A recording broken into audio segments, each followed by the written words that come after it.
Hi, I'm Robert Joseph, and welcome to our session on the myths and realities of the Southeast Asian wine market. And it's a fascinating subject for me because having been traveling to the region over the last 20 or 30 years, it is a region which is so full of stories of all kinds, and some of them are true and some of them aren't.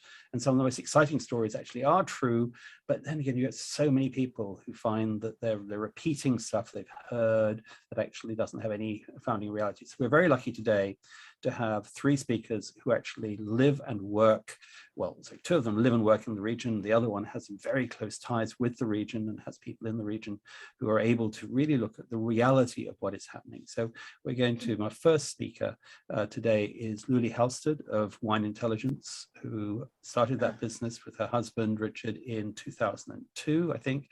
And I think I've known Luli throughout that time. And the interesting thing about Wine Intelligence, which is now associated also under the same roof as the IWSR, so it's even more data being brought together there, is that it's now a business that covers the globe, I think, as Luli will say, providing reports and also research for individual companies. So we're going to look very much at what Wine Intelligence has been seeing from this region. Second speaker is Paola Facina of Banfi. Paolo is Tuscan, has had background working in winery in Tuscany before coming to Hong Kong, where he has worked in hospitality in Hong Kong with Elite, and now at Castello Banfi, one of the most dynamic Italian Tuscan wine brands and producers, and one of the most successful within the Asian region.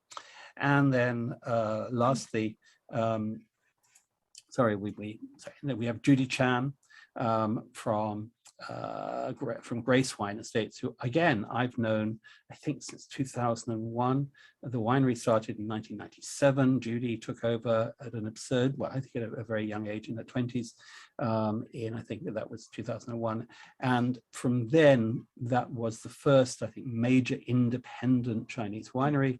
And I was impressed with the quality at the early days, and I've always been impressed both with the quality of the wines, but also the dynamism with which Judy has led that business over that time, both in China and Hong Kong and elsewhere. So I think we're very lucky to have this little set of speakers.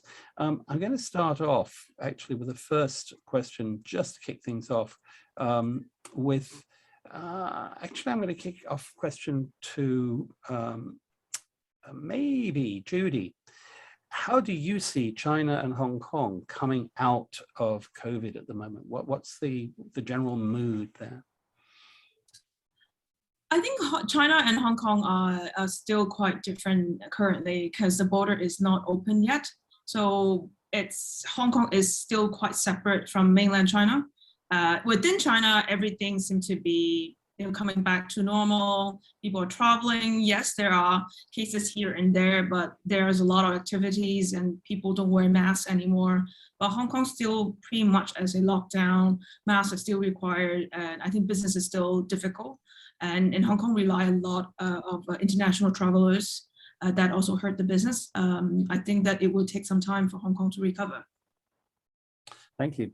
And Paolo, one of the things that we know about Asia in general and China in particular is the change in the distribution patterns compared to anything we're used to, certainly in the West, in terms of online buying. Chinese influencers are different. And then, of course, we've got TikTok, which we're just discovering, I think, in the West, or have been in the last year or so. But of course, it's got deeper roots in China. What are you seeing in the tech side of communication and sales in China and in Asia in general? In general, of course, we are in front of a kind of revolution. Already the last 2 years, we became used and we became more familiar with that new techniques. And now we are using Zoom. That is a new word in our vocabulary that just came in 1 year and a half ago. And frankly, I'm very excited about that because I believe it's just extra tools that we have in our arch in somehow. And for sure, the future will be a mix between that new technologies that probably will appeal more the new generation and even people that are living in more remote area.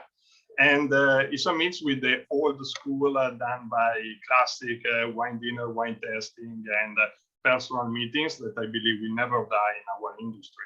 So I really look with excitement about the future, because will be more and more activity and more things to do for all of us.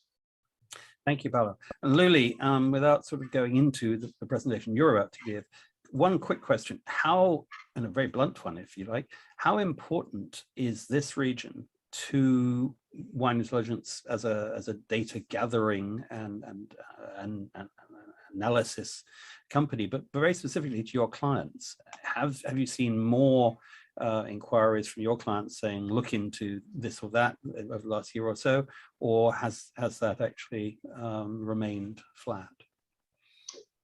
We're certainly seeing, Robert, more inquiries in terms of these markets. And I think a lot of that has been driven by some of the trends I'm going to talk about in a moment, which is the changing dynamics in other markets. So actually some of these markets have now become more of a focus within international kind of export wine businesses from around the world, as the dynamics in other markets are shifting. So these are therefore becoming perhaps more interesting or more important than they had done previously, given that quite a few of these markets, with notable exceptions obviously, proportionally are relatively small volumes and are still emerging or growth markets. So I think that's a great way to really kick off you giving us the presentation that you're about to show us, which again can probably help us with what then follows. Perfect. Well, if I kick off, I'm just going to do a very quick overview. I could take up not only the whole session, but probably several days talking about the Southeast Asian markets and the APAC markets and what we're seeing. But just to give us some starting points and to think where we are, if we think about the total wine market in terms of where, from a global perspective, what we're looking at. When we rolled the clock back through to 2019, coming into 2020, we saw overall the volume of wine globally sold declining by 6.5%. So that's at a global level, and that's for still wine. What we're forecasting at both the IWSR and Wine Intelligence for this year, so to the end of 2021, is actually an increase, overall increase in terms of total wine volume at 1.7%. However, a slightly reduced longer term growth for total wine volume in terms of CAGR at 0.4%. If we look specifically at the APAC markets, actually overall, we saw the biggest decline in total volumes coming from this region once the impact of COVID happened in 2019, and then obviously primarily into 2020. We know why, a lot of that coming from the declines in volumes that we saw specifically in China, certainly in 2020, driving that. However, proportionally, the recovery was relatively strong in this region, but we have to remember that we did see that decline hitting pretty quickly in the region. And overall, we're now forecasting a 4.5% overall increase. However, longer term, the outlook is still, the forecast is still for declines across the Asia-Pac region from a wine perspective. So if we look at some of the top volume wine markets globally, obviously one of the declines you can see here from the left-hand side to the right-hand side of the screen, of the chart, was China. And I'm going to come on, and I know we've got more experts than I am in terms of talking about the dynamics of what happened in China there. We can also see Japan proportionally dropped. And the big growth markets we saw globally, proportionally, the biggest growth market was Brazil from a CAGR perspective. Again, lots of dynamics happening in Brazil, despite the impact of COVID, actually that happened in Brazil. And again, a lot of the established markets but the less so the primary European markets. And So Russia was an important one there as well, wasn't it? In Russia, yes, sorry, yes, and Russia. So what were the kind of the key dynamics that have impacted globally, which obviously then go on to impact specifically in Asia Pac? Well, we're all familiar with the, this has been ongoing not just in the last couple of years in wine, but for a long time in wine, tariffs. So we've seen a lot of changes in tariffs happening. And to my answer to your first question, obviously that then impacts the focus of where wine businesses, particularly those that are reliant, as many are globally, on export and where they're looking. A change in free trade deals. Obviously, we know about the recent free trade deal between UK and Australia. And as the UK starts to build up those free trade deals, that shifts the dynamics.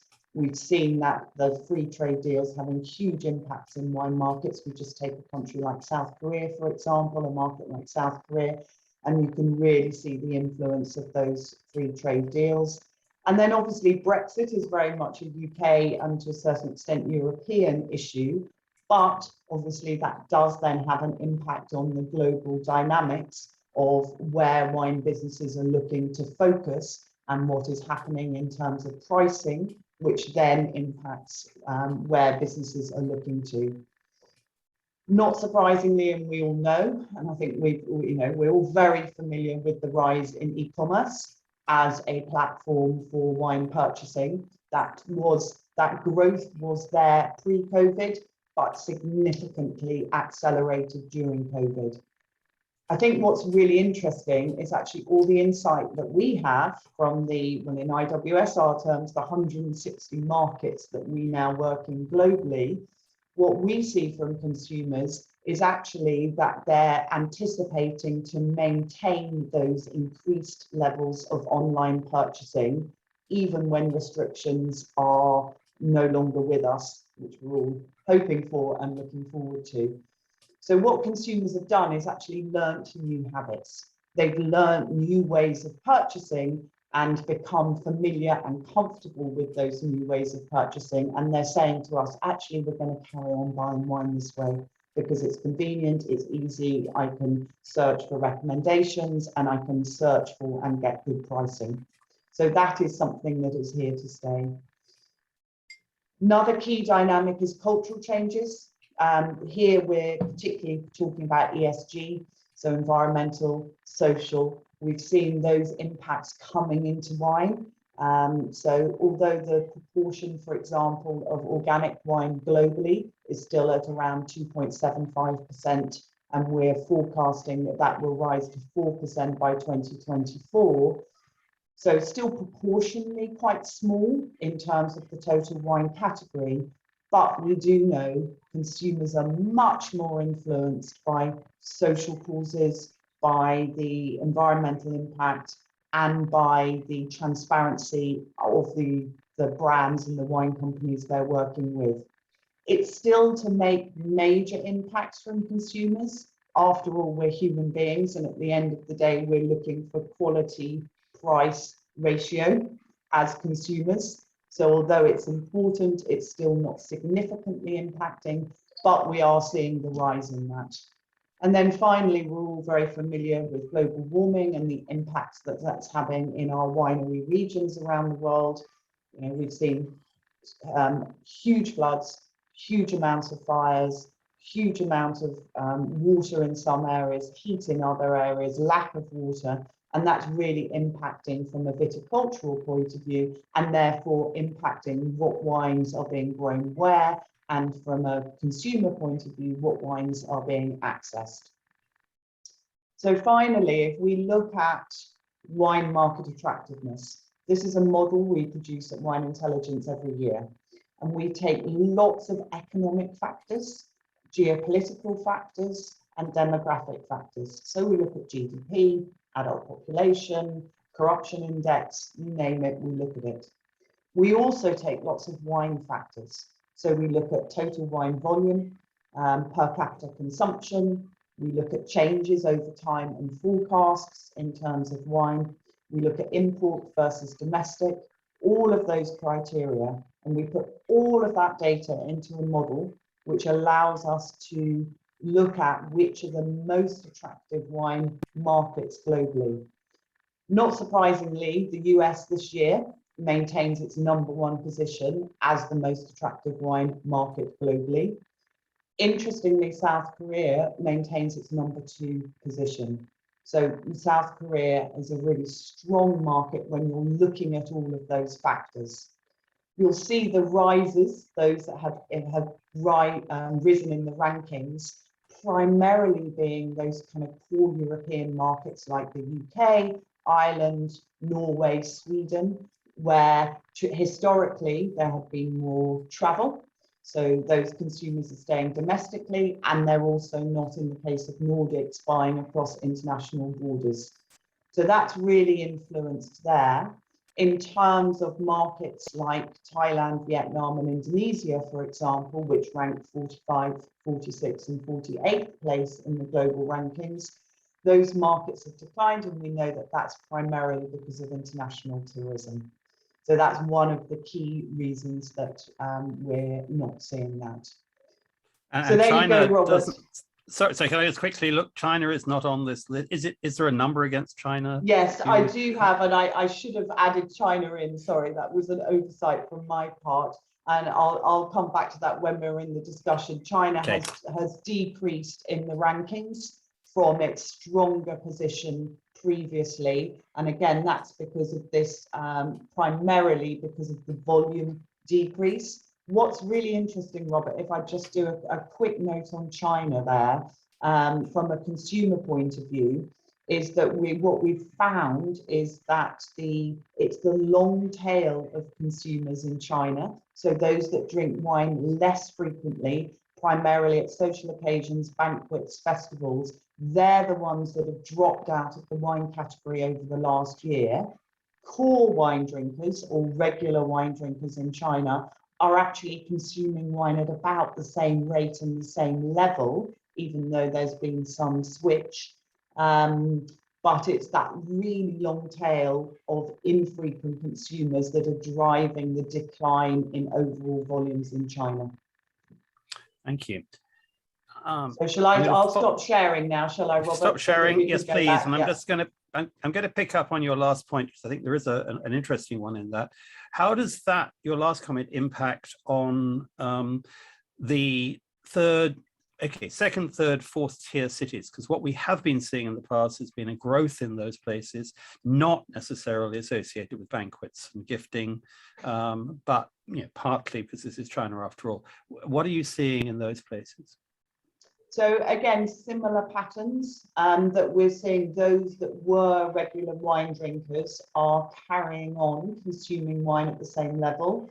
We're seeing more consumers consuming wine in at-home social occasions, as opposed to more, traditionally we have seen more wine consumption out of home. So there is a bit of a shift to at home. I think there's a little bit of a warning sign coming in China from a wine market perspective, in that we're seeing a slightly reduced level of new entrants coming into the wine market compared to what we were seeing maybe 2 or 3 years ago. So proportionally, that percentage of new entrants is just beginning to wane a little bit, which could be a sort of an early warning sign for us in the category. Quick other point, you mentioned organics, and of course that does vary hugely between what you might see in Sweden and what you might see in some other parts of the world.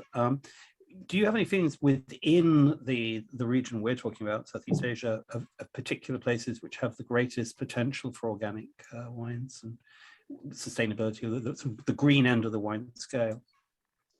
Yeah, and I think it's we're seeing it's particularly there's a particularly strong opportunity in markets that are on-premise led, and the reason that that works particularly well for organic or sustainable wine is obviously you have a kind of expert or sommelier culture, wine expert culture in the on-premise. So if we take a market like Japan, where we know that historically the wine category has been very influenced by the sommelier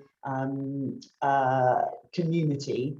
So when there's an opportunity for an expert to explain what the difference is, why there's a difference, what the impact of growing wine in a sustainable way or in an organic way. So those markets where there's a sort of a strong on-premise influence culture probably are the ones where, in a way, it's easier to get that message through to consumers, which is quite a tricky message to unpick from a consumer point of view, because when we speak to consumers overall, and I'm generalizing, consumers say to us, actually, well, wine is natural or sustainable, because the thought is that all wine is natural and sustainable because it's simply just grapes that are squashed and put in a barrel and you turn a tap and miraculously wine appears at the end of it. And the other thing you mentioned, obviously the gifting end and the banqueting end, luxury. Wine in China is a place, like as in the US, I suppose as well, where the use of the word luxury and wine in the same sentence is not really a problem, where in Europe we often balk at that.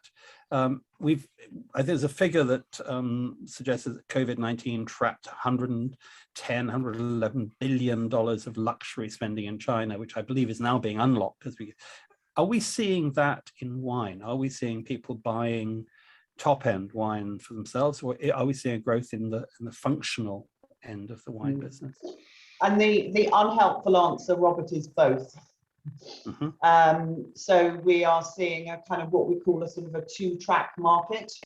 So there's an increase in kind of value wine purchasing globally, and also in these markets that we're talking about today. So for sort of everyday at-home consumption for casual occasions. But the growth overall in the wine market and in Southeast Asia in particular, we're forecasting primarily is coming from premium and above. So that's where the percentage growth is coming from. And what we do know when we look at luxury or premium, or however we want to describe them, those types of wines or those types of wine consumers, actually what we're seeing is because there's been less opportunity to consume wine in the on-premise over the last 18 months, actually that then is consumers are kind of trading up for at-home occasions to enable them to kind of have a special treat or reward. And lastly, I think this is obviously a very interesting area for China.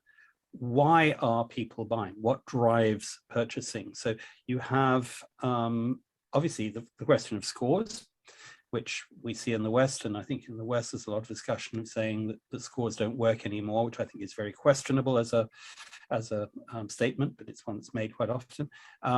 So how do Western scores, Parker, Spectator, and so on, work within Asia?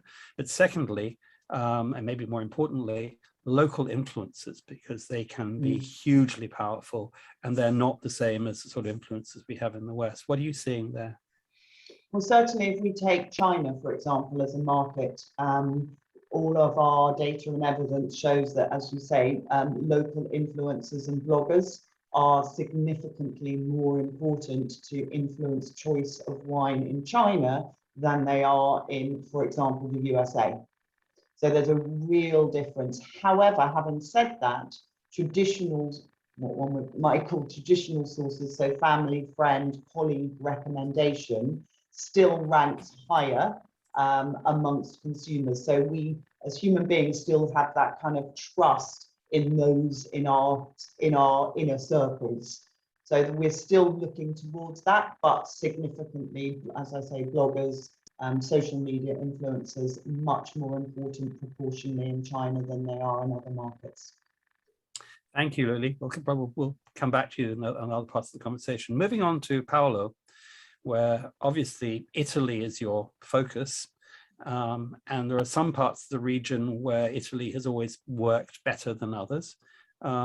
So what would be where are your strong points to start with? Definitely, as Italian, we can be just positive in Asia for the single fact that Asia is the macro area of the world where Italy is under-evaluated. As you probably know, Italy represents roughly 24% of the global exporting value and 23% in volume. And in average in Asia, we are around 15% of the market share, with some high part, like for example, Japan, where we are roughly around 17, Korea 17, 18, China 6%. So you can imagine how big is the space to grow for us. Basically not because I'm a salesperson and by contract I have to be positive, but the feeling and even the analysis that coming from our institution and our experts are quite positive in the area. Specifically about China, I know that overall China is facing a big challenge, and for sure the consumption of wine is in evolution, probably due to the fact that Australia somehow is out of the game for the reason that we know, and for sure the overall market is in struggle. But in the reality, for a country as Italy that have until before 6% of the market share, there are great opportunities for growth. Already this year, as you probably know, Italy is performing extremely well. We are growing in the first 5 months, 45% versus 2020. Our market share moved from 6 to 10%. We became the 3rd supplier of the country. So basically, there are a lot of elements that let us be quite positive, specifically in China, as China is the biggest animal in our hands, and it's really the place where we are more weak compared to the other country. Incredible performance, as everybody knows, in Korea. It's already the 2nd year that Korea is performing over 100% versus the previous year. And Italy and Korea, thank you for the sweet wine, is playing a big role, especially to the Moscato category. I don't know really about Japan, because Japan was a more mature market. Italy was quite strong already, and I can imagine a more stable country in terms of performance for our wineries and for our wine. But overall, I can really see good future, at least in the next 2 or 3 years for us. Now, one of the things about Italian wine, even in the US and other Western markets, it is a horribly complicated subject. I mean, if you look at what Australia did, both in its exports to the UK back in the 1980s and 90s, but also to China more recently, it simplified the buying process. People saw a picture on a label, 1 or 2 words or brands, and knew what they were getting. With European wines in general, French and Italian, I guess you could say in particular, how do they find their way through that jungle? How do you at Banfi and also with other Italian companies, how do you help the consumer decide what to buy? But first of all, that is the point that I've often discussion about that. That don't stop Italy and France to be the leader in the world. That means it's a problem at a certain point. It's true, it's more true definitely in Asia, where the culture about wine, and not just culture about wine, but culture about the knowledge about our country, our geography, our history, it obviously is not as developed like in the United States or like, for example, in other countries in Europe. And of course, our job is to facilitate as much as possible. As a Banfi producer, I'm quite lucky because Banfi is easy, the pronunciation is quite easy. We coming from Tuscany. Tuscany, in any case, is a well-known appellation. We produce Chianti and Brunello di Montalcino, that are wine that is somehow well-known. As you probably know, Chianti is overall is the most well-known name of a wine in the world. So this kind of elements definitely helping us. But what we have to do more than anything is about our own job, my specific job, to try to simplify it as much as possible the message. Don't try to be too specific. Don't try to be too scientific, because obviously you need to cut your presentation, and you need to cut your seminary based on the level of the knowledge of your audience. And tech presumably must be part of this in terms of communication. Yes, but social media, for example. Social media, for example, we are deeply involved. As you know, for Italian wine in general, in Asia in general, but specific in China. In China, everybody talking about online, of course, and is really the start on the last years and a half. But let's say it's a big factor in the last 5 to 6 years, right?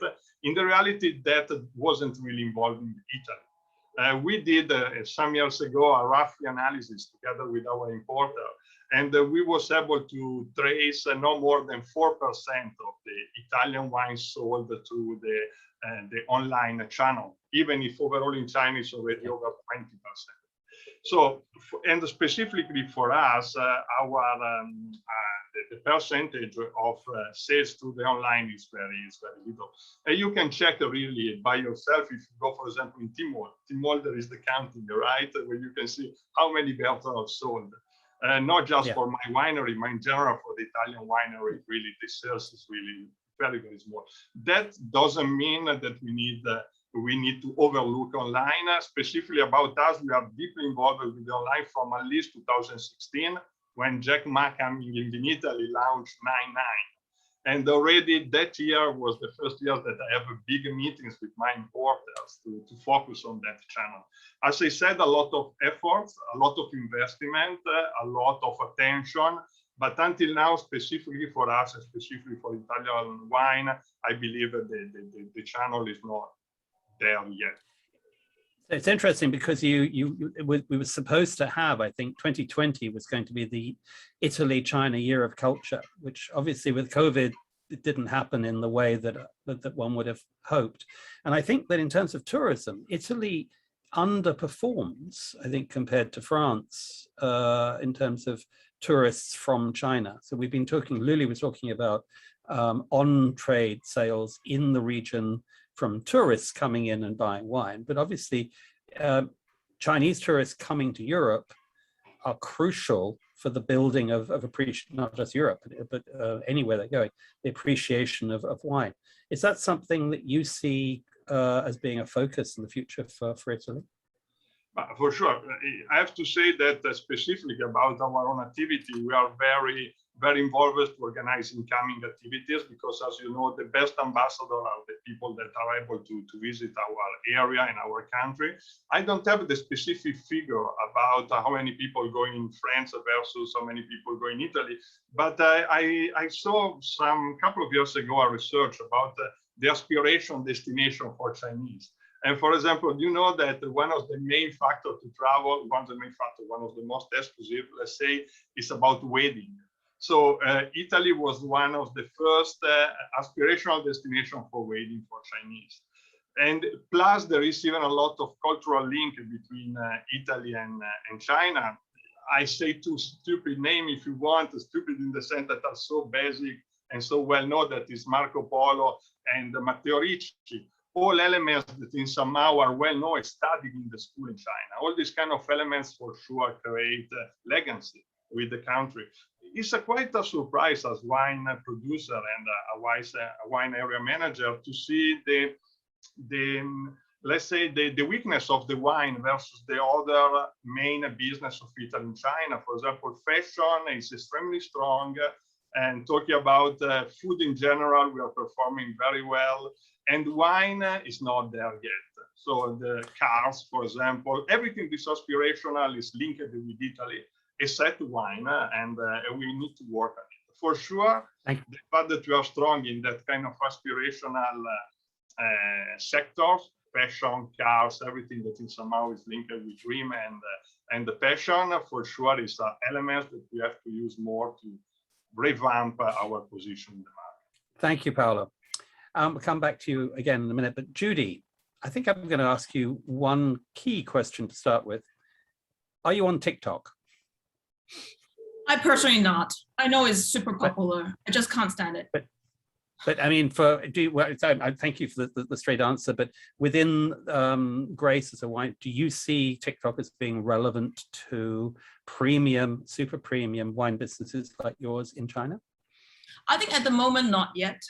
We actually did a small promotions on TikTok, and because we have a very limited budget, we only were able to do a 2 days promotion not in the province, it's Taiwan cities alone for 2 days.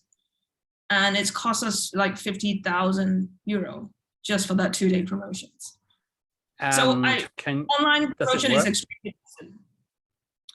I think that it wouldn't directly translate into sales. I think it works. It's the first time that we get very specific target audience, and And then, you know, you get the exposure in front of a completely new audience. They're much younger.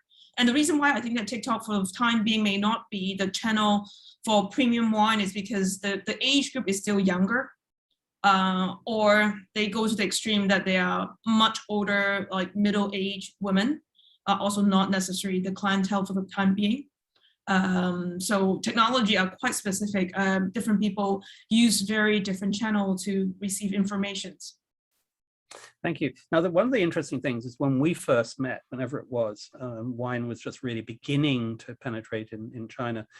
Everyone talked about Shanghai and Beijing, and maybe one or two other cities a bit.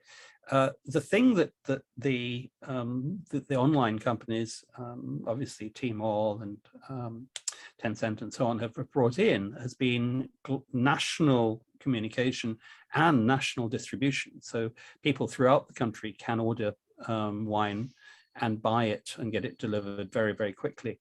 Are you seeing that being a phenomenon that affects you in terms of where you distribute your wine?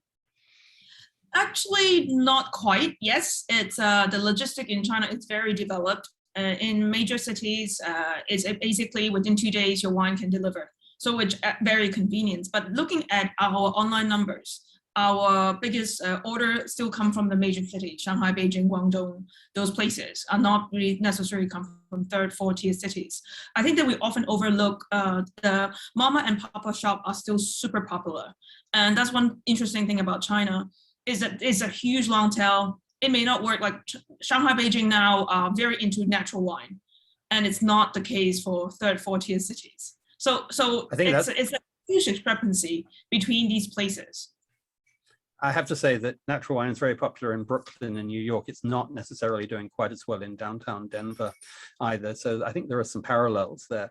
But I do take your point. In terms of your product mix, from the beginning, you've made red and white, and you've made a range of wines in a country where wine was red.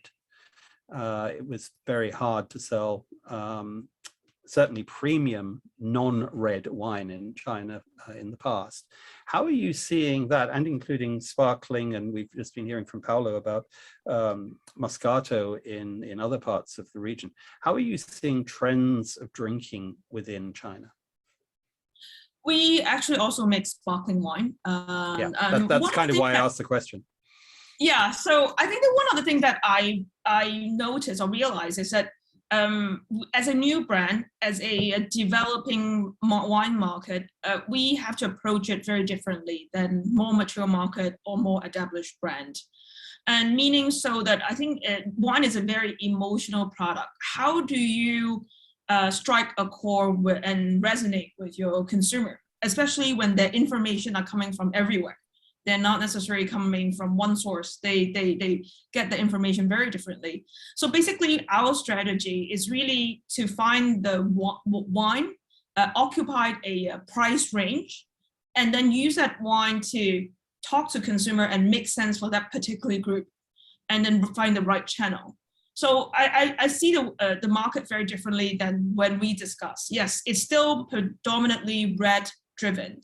But if you can find the right target audience, find the right channel, and then offer them at the right price range, you can actually sell the product. So that's quite different than before. Now, the other point I'd like to make, obviously, we've seen in China in the last year or so, the impact of the tariffs on Australian wine, and Australia was at the top of the pyramid, has now fallen off the pyramid. I'm also seeing, I think, quite I'd call it a patriotic feeling towards Chinese wine. Are you seeing that happening as well? I don't see that. Honestly, if you look at the first tier cities, I think close to 70% or even more wines are imported wine. I think local producer are actually having a hard time. That's how many reasons, not only because the industry is relatively young in China, but I don't see that. If you look at the figures, imported wines still dominate the market. Well, thank you. We're going to come back to you as well, Judy, but I'd like to now broaden the conversation outside China. We obviously, I mean, China is the biggest market in the region, so inevitably it's been the focus. But going back to your figures, Luli, at the beginning and looking at the fact that South Korea is obviously a standout recently, and also Singapore comes up higher on that list than some of the others. What do you see, Luli, as being standout regions as tourism, as we hopefully, as COVID, the effects of COVID diminish? Where would you see people being best to invest their efforts and time in out beyond China and possibly beyond Singapore and Hong Kong, which are the if you like, the old targets? Well, I think that's a tricky question, Robert. In the sense of so much of the wine consumption, as we know, in markets outside of those ones that you've just mentioned, is quite strongly tourism driven, and that's, you know, inbound tourism, and not just, you know, for example, from the US or from Europe, but within Asia as well. So I think where we see the opportunity to and opening up, and really how those countries do reopen and refocus their inbound tourism industries to service travelers from within the region, but also from outside of the region. You know, we're still, if we take the markets I was talking about, for example, we looked at Thailand, Vietnam, Indonesia, as kind of three examples, and even Malaysia. You know, there is a small growing population of what we would define as regular wine drinkers in those markets, but that hasn't shifted a lot in the last 5 to 10 years. And really what's changed, yeah, sorry, go ahead. Well, that also raises the question of what we're seeing in the US, where there are a lot of predictions, and you've included them in terms of a flat or indeed a declining wine market over the next, certainly in the near future. The competition we're seeing from other beverages, including obviously hard seltzers and beers, cocktails, and so on. Is this a phenomenon when we're talking about young people coming up within the region, be it in Vietnam, be it in Indonesia, or any of these places? Are we seeing people who might have been moving towards wine under our old view of things, possibly being diverted into other alcoholic beverages? Again, I'll give one of my unhelpful answers, Robert, which is yes and no. So wine still remains, for the majority of drinkers around the world, a category that, and I think somebody mentioned it earlier, which is kind of connected to a certain extent with indulgence or luxury or prestige, even if the price point is towards the lower end. So it still very much sits in that kind of ritual, ceremony, reward kind of category. If we take RTDs, for example, the kind of occasional benefits that RTDs are delivering for consumers, why do consumers buy them? Because they're lower in ABV, because for some consumers, it's important that they're lower in calories than other alternatives, they're refreshing, they're portable, often they're carbonated, and they're served cold. So for all of those reasons, so actually the kind of overlap between traditional wine occasions and, for example, RTDs or even craft beers or even cocktails and mixed drinks actually is not overly strong. There is some cannibalization, but actually they're quite different spaces and places for consumers, both in their minds, how they're approaching the category, but also from a sort of practical, operational, tactical, occasion-driven philosophy. Thanks. Now, Paolo, there is one kind of wine that I think does cross over quite well, which is Moscato, which has lower ABV, easier beverage, and some sweetness. We could also look at rosé, I think, as another overlap, but more particularly Moscato. Do you see that being an area of potential for Italy specifically within the region, and where in the region outside South Korea, which we've already talked about? But basically everywhere Moscato performing very well, from Japan to China, but probably talking about Italian wine out of Chianti Classico is probably one of the most popular wine in the country. As you probably know, Banfi have a sister estate in Piedmont, where we are leader of in the Bracchetto d'Acqui appellation. And for example, Bracchetto is our second most popular wine in China. And it's not cheap wine, it's not cheap Bracchetto. It means it's really, the wine have a great appeal because, as we said, low in alcohol, very refreshing, slightly sweet that appeal even a new consumer, etc. And same story in Taiwan, talking about my market. The only place where I cannot see a great market for Moscato until now, at least the response is not as good as the others, is, for example, Hong Kong. Hong Kong seems a little bit less excited about Moscato. That is a quite surprise for me, because in the other ways, it's a great market for champagne, something that doesn't happen in China, for example. No? And but overall, Moscato is a great key that we have in our hands to open new market and to appeal people that usually are not familiar with wine. I think there may be a parallel between Hong Kong and the UK, where Moscato has underperformed, and I think its traditional wine business doesn't like it very much and doesn't promote it. As you know, Hong Kong has a big influence by UK in terms of wine consumption and wine tradition. So, Judy, do you see, I mean, what we're seeing in France, actually, rosé sales in France, rosé outsells white wine in French supermarkets, which is a fact that surprises many people outside France now. Do you see that being something that could help to break into new wine drinkers in China? I think it's tough. I think people still don't get rosé. It's not white, it's not red, and it's seen as a very feminine drink. And the drinkers right now are still predominantly men. So rosé is still difficult, even though I think it's actually one of the wines that pair really well with Chinese food.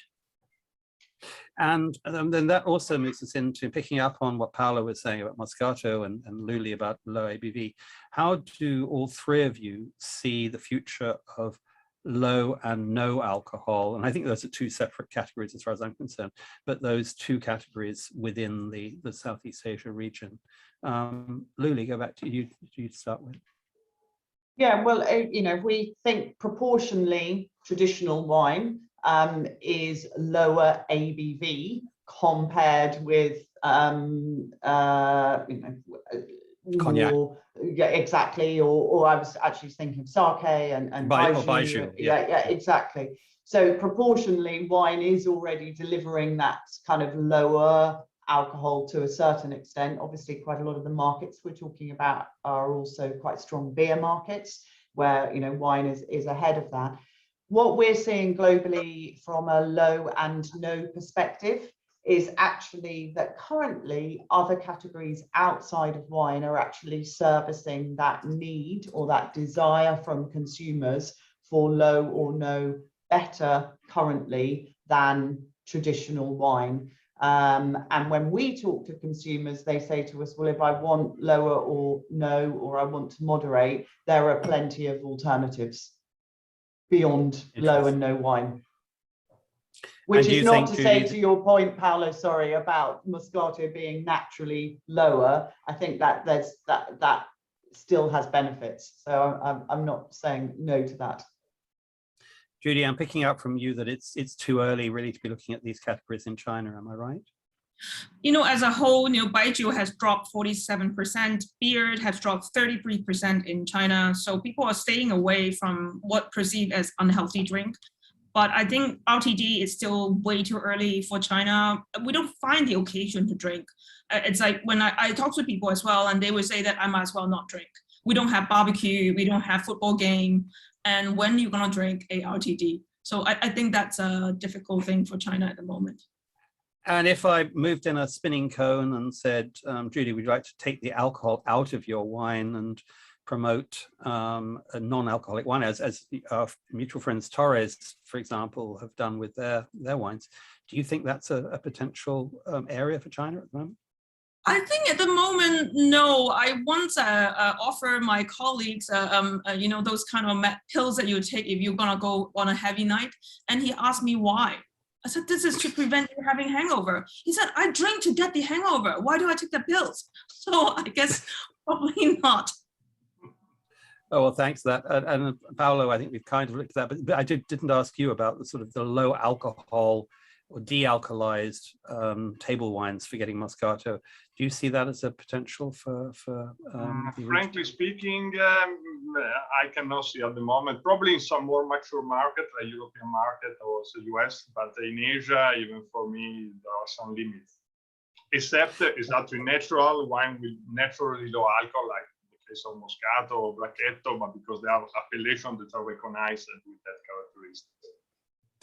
So, I mean, I think we're hit pretty much on time to wrap up. Just one final sort of question. If we're looking 5 years ahead, and, you know, if we'd looked 5 years ago, we wouldn't have guessed where we are today in any way at all, even without COVID. Just asking all three of you for sort of a wild card thought.